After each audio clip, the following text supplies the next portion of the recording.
Conexão Ciência. No quarto episódio do Conexão Biomas, a professora Gláucia Tolentino, da UEM, vai nos apresentar o Pantanal.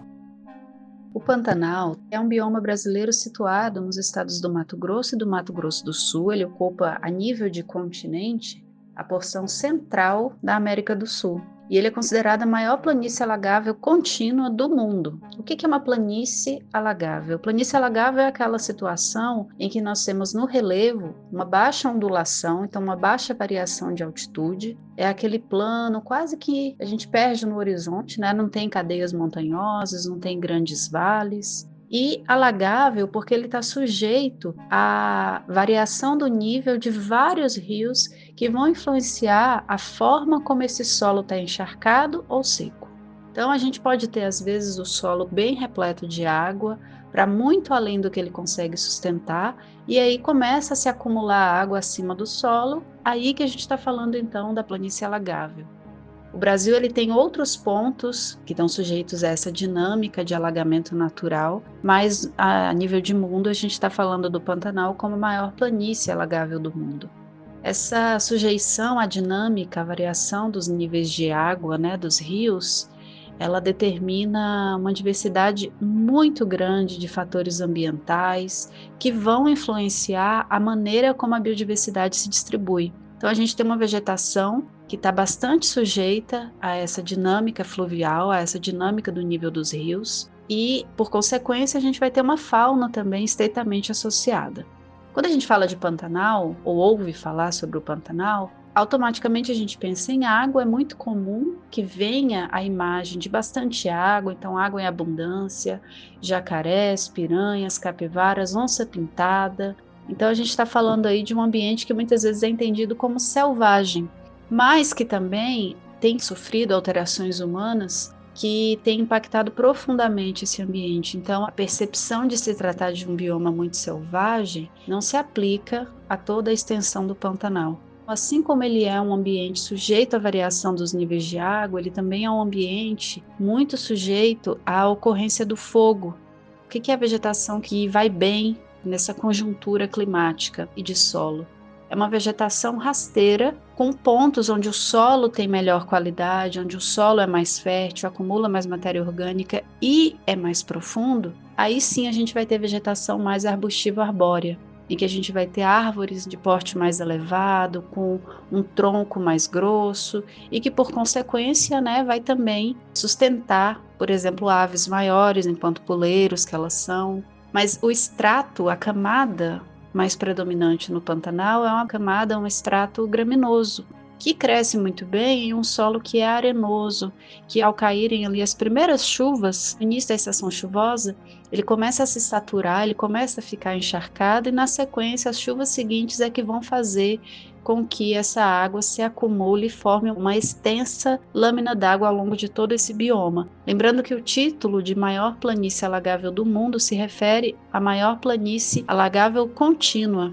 Então, se forma um espelho d'água no auge da cheia, da época chuvosa, que determina a dinâmica, por exemplo, de peixes, que no momento seguinte em que esse espelho d'água está se retraindo, eles vão ficando presos em lagoas e isso aumenta muito a chance de forrageamento, né, de alimentação de aves que frequentam muito esses ambientes. É a oportunidade de nidificação, de reprodução dessas aves. Então, a imagem de muitos animais presentes no Pantanal, ela é, de fato, um retrato da realidade. E essa fauna, assim como a flora, estão sujeitas a essa dinâmica do fogo e da água. O Pantanal, ele sustenta, ele abriga algumas cidades aí ao longo dos estados do Mato Grosso e do Mato Grosso do Sul. Ele não é exclusivamente brasileiro, ele também se estende pela Bolívia e pelo Paraguai. O rio mais volumoso que determina a maior parte da dinâmica dessa água é o Rio Paraguai. O Rio Paraguai corta o território brasileiro, passando ali pelo Pantanal, e define muito do que é esse ambiente. Ao longo desse processo de subida e descida dos níveis de água, ocorre também um regime de queimadas, que assim como ocorre lá no Cerrado, é um fator ambiental natural. O Pantanal, essa vegetação graminosa em época de seca, ela é extremamente combustível, significa que ela queima com muita facilidade. E aí, na época seca, o fogo ocorria naturalmente no Pantanal, tal qual a gente percebe que é no Cerrado o fogo um fator de seleção, um fator ambiental muito presente. Porém, em vista dessa fronteira, dessa região aí limítrofe com atividades antrópicas bastante impactantes no meio ambiente, como é a pecuária extensiva, a frequência e a duração do fogo, dos incêndios, tem sido muito maior do que é o regime natural de queimadas. Isso tem determinado uma perda considerável nos valores de biodiversidade que nós temos nesse bioma. Então, não é dos biomas em que se tem maior pressão antrópica, mas a que tem ocorrido é bastante significativa. Especialmente se a gente pensar que das atividades econômicas que sustentam a população que vive no Pantanal, e aí eu não estou falando só das populações ribeirinhas, mas eu estou falando da população que de fato se distribui nos centros urbanos ao longo desse território pantaneiro, vive muitas delas da atividade de ecoturismo. Então, a degradação ambiental pode, e ela impacta diretamente a atividade, a subsistência, a economia desse lugar, dessa grande região, em função da perda de qualidade ambiental.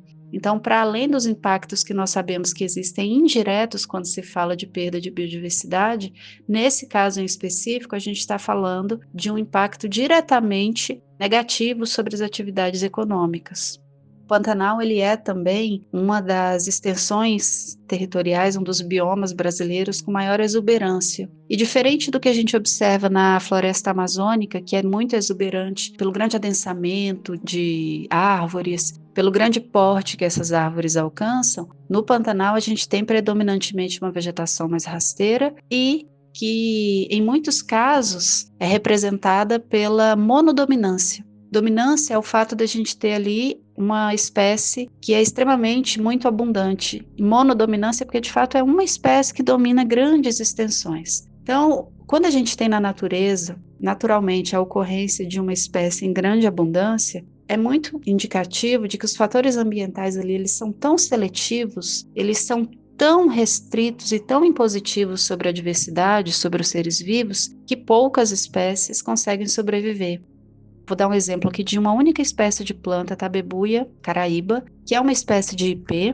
Ela é amplamente distribuída, mas nos pontos em que ela ocorre com muito adensamento e em condições de monodominância. Porque nesse regime de pobreza do solo, de alagamento e ressecamento e a dinâmica do fogo, ela é uma das espécies que mais resiste e que, portanto, melhor ocupa esses hábitats, esses ambientes que correspondem aí ao Pantanal.